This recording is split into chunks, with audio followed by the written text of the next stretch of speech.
Assalamualaikum warahmatullahi wabarakatuh. Halo anak-anak semua. Hari ini kita masuk di tema 2 tentang udara bersih bagi kesehatan. Jadi, hari ini kita belajar di tema 2, subtema 1, pembelajaran 1. Bagaimana anak-anak? Apakah kalian sudah siap untuk mengikuti pembelajaran hari ini? Kalau sudah siap, mari sama-sama kita simak video pembelajaran berikut. Tetap semangat ya.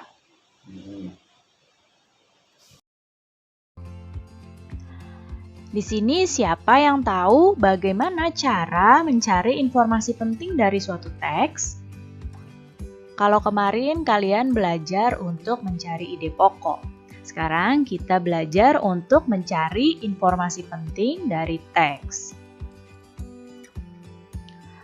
Informasi penting dari teks itu bisa diperoleh dari jawaban pertanyaan-pertanyaan yang menggunakan kata tanya apa, di mana, kapan, siapa, mengapa, dan bagaimana.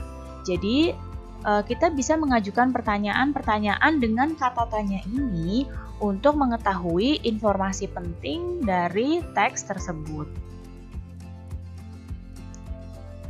Jadi, untuk mendapatkan informasi penting, kita juga dapat membuat pengelompokan untuk setiap pertanyaan dengan cara membuat peta pikiran atau mind map. Ya, mind map untuk daftar pertanyaannya. Sekarang, coba kita temukan informasi penting dari teks berikut ini, yaitu teks Dayu dan ikan hias. Ya, di sini ada sebuah teks. Dayu memelihara banyak ikan hias berjenis ikan mas koki. Ikan-ikan hias itu dipelihara dalam sebuah akuarium. Setiap hari, Dayu memberi makan ikan-ikannya. Dayu juga rutin membersihkan akuarium lalu mengganti airnya dengan air bersih. Kegiatan itu ia lakukan seminggu sekali. Dayu senang melihat ikan-ikan di dalam akuarium berenang ke sana kemari. Dayu memperhatikan saat mulut ikan-ikan itu terbuka dan menutup. Seolah-olah ikan itu selalu menelan air. Dayu bertanya-tanya apa yang dilakukan ikan-ikan itu. Nah, mari kita cari informasi penting dari teks ini, yaitu dengan membuat mind map seperti ini. Nah, judul teksnya kan Dayu dan ikan hias. Di tengah-tengah ini, lihat yang warna kuning, ini adalah judulnya. Nah, mind map itu bentuk atau peta pikiran ini dibentuk bercabang-cabang seperti ini. Nah, ada pertanyaan yang pertama nih, lihat panahnya ya. Dengan menggunakan kata tanya apa? Apa nama ikan hias yang dipiara? Kita lihat di sini. Ikan mas yang dipiara oleh Dayu adalah ikan mas koki. Berarti kita dapat informasi penting bahwa ikan yang dipiara adalah ikan mas koki. Kemudian, pertanyaan yang selanjutnya dengan kata tanya di mana? Di mana ikan hias itu dipiara? Nah, di sini bisa kita lihat Dayu senang melihat ikan itu di akuarium. Nah, dipeliharanya di dalam sebuah akuarium. Berarti ikan hiasnya dipiara di akuarium. Informasi penting selanjutnya, ikan hias dipeliharanya di akuarium. Kemudian, pertanyaan yang selanjutnya, siapa yang memelihara ikan hias? Nah, pasti tahu ya, yang memelihara ikan hiasnya adalah Dayu. Jadi, informasi penting selanjutnya, Dayu yang memelihara ikan hias tersebut. Yang selanjutnya, pakai kata tanya kapan. Kapan ikan hias itu diberi makan? Nah, di sini ada informasi pentingnya.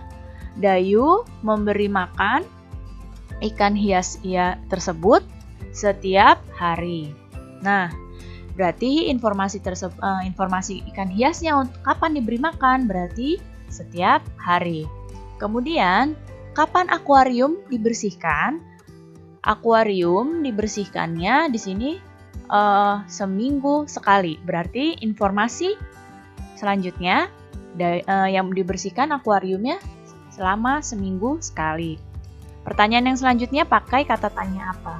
Apa yang diperhatikan Dayu saat melihat ikan-ikan hiasnya? Nah, saat Dayu memperhatikan ikan tersebut seperti mulutnya itu terbuka dan menutup. Berarti informasi selanjutnya yang kita dapatkan adalah saat mulut ikan-ikan tersebut terbuka dan menutup seolah-olah ikan-ikan itu selalu menelan air. Nah, dari mind map pertanyaan ini kita bisa mendapatkan seluruh informasi penting dari teks ini. Ya. Jadi, untuk memperoleh informasi penting dari suatu teks, kita bisa membuat daftar pertanyaan dengan mind map seperti ini dengan kata tanya apa, di mana, siapa, mengapa, bagaimana, bisa juga dengan berapa. Ya, jadi dengan kata tanya tersebut kita bisa menggali informasi-informasi penting dari teks. Sekarang perhatikan gambar di hadapan kalian ini. Suasana pada gambar ini tampak segar ya. Kira-kira kenapa? Kamu bisa menyimpulkan ini tampak segar. Iya, karena pada gambar ini banyak pohonnya. Berarti lingkungannya ini sangat hijau dan banyak pohon ini berarti banyak juga oksigen yang ada di lingkungan ini. Seperti yang kita tahu, oksigen itu sangat diperlukan makhluk hidup untuk bernapas. Jadi setiap makhluk hidup itu membutuhkan oksigen untuk bernapas, baik itu manusia, hewan, ya membutuhkan oksigen untuk bernapas. Nah, sekarang kita akan belajar tentang sistem pernapasan hewan. Nah, ada beberapa hewan yang akan kita bahas di sini. Yang pertama adalah cacing tanah. Kemudian ada serangga, ikan, amfibi, reptil, burung, dan mamalia. Kita bahas pertama cacing tanah. Cacing tanah ini bernapas dengan permukaan kulit. Kemudian serangga, segala macam serangga itu bernapasnya dengan trakea. Kalau ikan, bernapasnya dengan insang. Amfibi atau katak itu punya dua fase pernapasan. Kalau berudu, dia bernapasnya dengan insang, sedangkan kalau sudah dewasa, dia menggunakan paru-paru dan kulitnya. Reptil bernapas dengan paru-paru. Burung bernapas dengan paru-paru dibantu dengan pundi-pundi udara. Dan mamalia bernapas dengan paru-paru. Nah, yang pertama adalah cacing tanah. Cacing tanah ini tidak punya alat pernapasan khusus seperti hewan-hewan lain. Jadi, cacing ini bernapas melalui permukaan kulitnya. Jadi nih, permukaan kulit cacing ini akan selalu berlendir. Jadi, untuk mempermudah penyerapan oksigen dari udara. Jadi udaranya ini masuk melalui kapiler-kapiler ini dari kulit cacing ini dan dialirkan melalui kapiler-kapiler ini ke seluruh tubuh cacing. Jadi cacing tetap bisa menghirup oksigen melalui kulitnya. Jadi kulitnya tetap selalu berlendir karena untuk memudahkan cacing menyerap oksigen dari udara. Kemudian serangga. Kalau serangga ini bernapasnya dengan menggunakan trakea. Nih trakea yang ditunjuk oleh panah ini. Trakea ini adalah saluran halus yang beredar ke seluruh tubuh serangga. Ya, jadi kalau serangga alat pernapasannya adalah trakea. Cara bernapasnya, oksigen masuk melalui lubang yang disebut stigma. Jadi masuk di stigma-stigma ini oksigennya, lalu diedarkan oleh trakea ke seluruh tubuh serangga. Ya, jadi masuknya lewat stigma, kemudian diedarkan oleh trakea ke seluruh tubuh serangga. Selanjutnya adalah ikan. Ikan ini bernapas menggunakan insang. Insang itu seperti apa? Nah, lihat tip yang ibu tunjuk panah. Insang ini berbentuk lembaran-lembaran tipis seperti ini. Ya, ini insang bentuknya seperti ini nih, lembaran-lembaran insangnya. Jadi, kalau ikan itu bernapas menggunakan insang dan mengambil oksigen yang ada di dalam air. Karena ikannya hidup di air, jadi dia harus mengambil oksigen yang ada di dalam air. Nah, di sini air yang mengandung oksigen masuk melalui mulut ikan. Nah, di sini masuk melalui mulut ikan. Kemudian mulut ikan ini nanti tertutup dan airnya akan keluar lewat insang yang terbuka, sedangkan udaranya masuk ke tubuh ikannya. Ya, jadi air masuk melalui melalui mulut, kemudian mulut ikannya ini tertutup dan air akan mengalir ke bagian insang yang terbuka, sedangkan oksigen yang masuk ke tubuh ikan dan terjadilah pertukaran oksigen dengan karbon dioksida. Oh iya, kalau makhluk hidup ini seperti hewan, ketika menghirup, udara yang dihirup itu oksigen. Sedangkan yang dikeluarkan dari tubuh hewan adalah karbon dioksida, ya. Kemudian selanjutnya adalah amfibi atau katak. Amfibi ini adalah hewan yang hidup di dua alam. Ya, kalau katak itu hidup di air dan di darat. Makanya katak disebut dengan amfibi. Jadi amfibi itu punya dua tahap hidup. Nah, kalau katak ini ketika hidup di air, dia bentuknya kecebong dan ini adalah katak dewasa. Nah, ketika katak ini hidup di air, pada fase berudu, ini bernapasnya dengan menggunakan insang. Sedangkan ketika di darat, katak ini bernapas dengan paru-paru dan kulit. Nah, di sini amfibi memiliki kulit yang selalu lembab dan basah untuk membantu pertukaran oksigen dan karbon dioksida. Selanjutnya adalah reptilia atau hewan yang melata. Nah, hewan yang termasuk jenis reptil diantaranya adalah ular, kadal, cicak, buaya, dan biawak. Ya, itu adalah kelompok reptil atau hewan yang melata. Kalau reptil itu bernapasnya dengan menggunakan paru-paru. Jadi, udara masuk melalui hidung, lalu ke batang tenggorokan, lalu ke paru-paru. Nih, lihat panahnya masuk melalui lubang hidung, ke batang tenggorokan, lalu ke paru-paru. Begitu juga dengan ular, masuk melalui lubang hidung, kemudian ke paru-paru. Nah, tapi pada reptil yang sering berkembang di air, contohnya seperti buaya. Buaya itu kan sering hidupnya di air, lebih sering di air. Nah, yang sering berkembang di air seperti ini, hidungnya punya sistem khusus, yaitu hidungnya dapat ditutup jadi selama menyelam.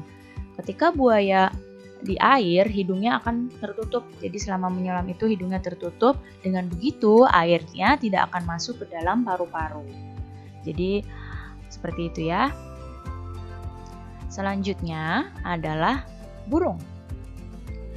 Hewan-hewan pada kelompok burung ini bernapas dengan menggunakan paru-paru, sama seperti reptil. Ya, napasnya menggunakan paru-paru. Tapi burung ini punya alat bantu pernapasan, yaitu pundi-pundi udara. Jadi pundi-pundi udara ini mampu menyimpan udara. Ketika terbang, burung itu tidak bernapas melalui hidung, tapi menggunakan udara yang tersimpan di pundi-pundi udaranya.